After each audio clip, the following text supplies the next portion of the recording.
অতিরিক্ত গরমে সকালে উঠে প্রথমে গাছে জল দিয়ে দিলাম, তারপরে ব্রেকফাস্ট বানিয়ে কাচা ধোয়া স্নান সেরে গুছিয়ে রান্না করলাম। সুপ্রভাত বন্ধুরা, আমি রিঙ্কি। কেমন আছো তোমরা সবাই? আশা করি ভীষণ ভালো আছো। আমরাও কিন্তু খুব ভালো আছি। আজকে হচ্ছে শনিবার, তোমাদের সাথে নিয়ে আজকের ব্লগটা শুরু করছি। সাথে থেকো, আজকের ব্লগটা তোমাদের খুব ভালো লাগবে। আজকে সকালে ঘুম থেকে উঠে ঘরের কোনো কাজ না করে আগেই প্রথমে গাছগুলোতে জল দিয়ে দিচ্ছি। অবশ্যই অনেক সকালেই আমি উঠি, তোমরা তো জানো। ছেলেকে স্কুলের জন্য রেডি করাতে হয়, তাই ছেলে স্কুলে যাওয়ার পর আগে সকালে উঠেই গাছগুলোতে জল দিয়ে দিচ্ছি। যা প্রচণ্ড গরম পড়েছে, আর জানো তো রোজই জল দেওয়া হয়, যখন সন্ধেবেলা হয় দেখি গাছগুলো একটু ঝিমিয়ে যায়, তাই জল দিয়ে দিচ্ছি। আর এত গরমে তো ঝিমানোরই কথা, নিজেদেরই কষ্ট হয়, আর ওরা তো গাছ। আর সকালবেলা করে দেওয়া হয়, তবুও আরও একবার দিয়ে দিচ্ছি, বিকেলে তো দেওয়া হয় না। তারপরে গাছগুলোতে জল দিয়ে চলে এসেছি রান্নাঘরে। আর জানো তো এখনও আমার বাসি বিছানাটাই তোলা হয়নি, কেননা হাজব্যান্ড এখনও শুয়ে আছে। তাই ভাবলাম আগে ব্রেকফাস্টটা বানিয়ে নিই, তারপরে গিয়ে বিছানাটাকে গোছাবো। তাই আগে ব্রেকফাস্টটা বানিয়ে নিচ্ছি। আর আজকে ব্রেকফাস্টে বানাবো জল রুটি। আর জল রুটি বলতে ওই আটাকে বা ময়দাকে জলের মতো গুলিয়ে ওইটাই আমরা বানিয়ে নিই। আর এটাই হচ্ছে সবথেকে সহজ উপায়, কম সময়ে।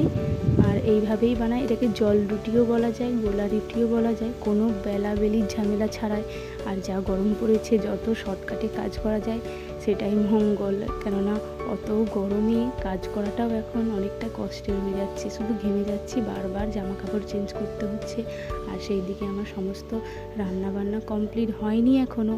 প্রথমে আগে আমি ওই জল রুটিটা করে তারপর আলু ভাজা বসিয়ে এসেছি। সেই ফাঁকে এসে তোমার হাজব্যান্ড যখন দেখছি যে ঘুম থেকে উঠে পড়েছে, তাই বিছানাটাকে গুছিয়ে নিচ্ছি। বিছানা গুছানো কমপ্লিট করে আবারও চলে এসেছি রান্নাঘরে, কেননা আলু ভাজাটা তো বসিয়ে এসেছিলাম গ্যাসে।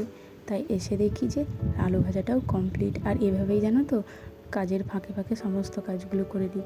কখনো রান্না বসিয়ে ঘরের বাকি কাজকর্মগুলো সেরে নিই, মানে নির্দিষ্ট যখন টাইমটা বেঁধে নিই তখন না একটু অসুবিধা হয়। আর এইভাবে কাজের ফাঁকে ফাঁকে না কাজটা করে নিলে তাড়াতাড়ি কীভাবে কাজগুলো মানে কমপ্লিট হয়ে যায় নিজেও বুঝতে পারি না। আর ওই দিকে ব্রেকফাস্ট বানিয়ে দুজনে খেতে বসে পড়েছি। তারপরে খাওয়ার পরে দেখলাম আমাদের একজন বেকারি দাদা আসে, বিস্কুট নিই তার কাছ থেকে। সেই বেকারি দাদার কাছ থেকে এক প্যাকেট বিস্কুট আর একটা কেক নিলাম, যেহেতু ছেলে খেতে পছন্দ করে ভীষণ, তাই ওটাকে নিয়ে কৌটোর মধ্যে ভরে নিয়েছি। তারপরে তো দেখতে পাচ্ছ ঘরের বাকি সমস্ত কাজকর্ম সেরে, স্নান সেরে, পুজো করে এবার চলে এসেছি রান্নাঘরে। রান্নাঘরে এসে প্রথমে চালটাকে ধুয়ে নেব 2-3 বার করে, তারপরে ভাতটা বসিয়ে এইবার রান্নার তরকারি জোগাড় করব। ভাতটা যতক্ষণ হতে সময় লাগবে ততক্ষণে আমার তরকারির জন্য সবজিও কাটা হয়ে যাবে। আর আজকে জানো তো এতটাই গরম পড়েছে, বেশি কিছু রান্না করব না। একটু ভাতের মধ্যে আলু সিদ্ধ দিয়ে দিয়েছি, ওই আলু সেদ্ধ করব। আর একটু আজকে নিরামিষ টক রান্না করব। আর এই দিকে দেখো আমি ভাতটা বসিয়ে ছাদে চলে এসেছি জামা কাপড় মেলতে, কেননা আমি তো ভুলেই গেছিলাম যে জামা কাপড়গুলো ধুয়েছিলাম। তাই ছাদে এসে প্রথমে অনেক জামা কাপড় মেলে দিয়েছি। আর তারপর রান্নাঘরে এসে ভেন্ডিটা কেটে নিচ্ছি। আজকে যেহেতু টক করব, তাই নিরামিষ টকে কী আর দেওয়া যায়, ভেন্ডিটাই দেব। অনেক দিন ধরেই কেনা হয়েছিল, বাড়িতে শুকিয়ে যাচ্ছিলো, ফ্রিজ নেই যেহেতু। আর এইদিকে দেখো আমি 2টো আমের ডোলা, মানে কাঁচা আম শুকিয়ে গত বছর জারের মধ্যে ভরে রেখেছিলাম, সেটাই দিয়েই টক করব।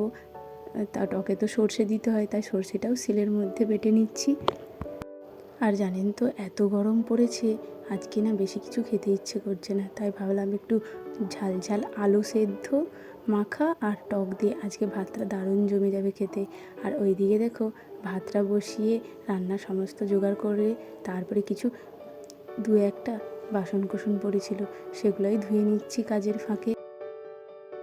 আমি যেভাবে রান্না করি টক, সেইভাবেই তোমাদেরকে আজকে শেয়ার করছি। প্রথমে কড়াইতে তেল দিয়ে তার মধ্যে 5 ফোড়ন, গোটা কাঁচা লঙ্কা, তারপরে দিয়ে দিয়েছিলাম ভেন্ডিটা হালকা একটু নেড়ে, তারপরে ওই যে আমডোলাটা শুকনো ছিল, জলে ভিজিয়ে রেখেছিলাম, সেই জলটা দিয়ে দিয়েছি। তারপরে দিয়েছি সর্ষে, একটু চিনি, নুন, হলুদ আর কয়েক মিনিট ফোটানোর পর তারপরে আমি একটু কাঁচা সরিষার তেল ওপর থেকে দিয়ে আরেকটু ফুটিয়ে নামিয়ে নেব।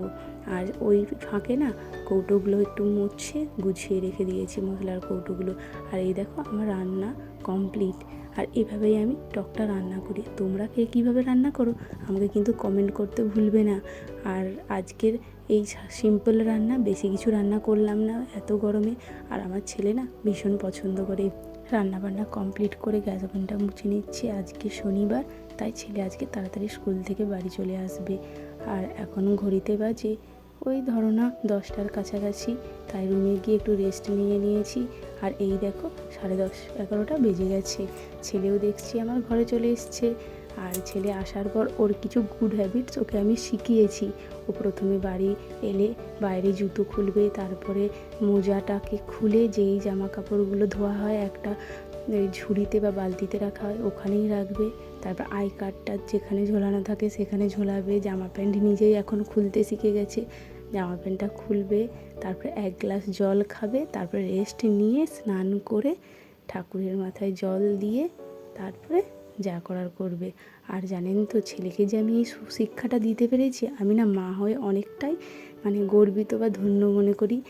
তোমাদের সাথে কথা বলতে বলতে অনেকটা কাজ এগিয়ে গেল। আর এই দেখো ছেলের ব্যাগ থেকে না স্কুলের টিফিন আর জলের বোতলটা বের করে নিচ্ছি, ওগুলো ধুয়ে পরিষ্কার করব।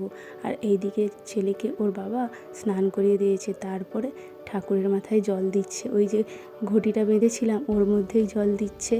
আর জানেন তো অন্যান্য সময় তো ঘটিতে জল থাকে না বা ঘটি ঝোলানো হয় না, তাই ও এমনিতেই তুলসী তলায় জল দেয়। আর আজকে ঘটির মধ্যেই দিচ্ছে।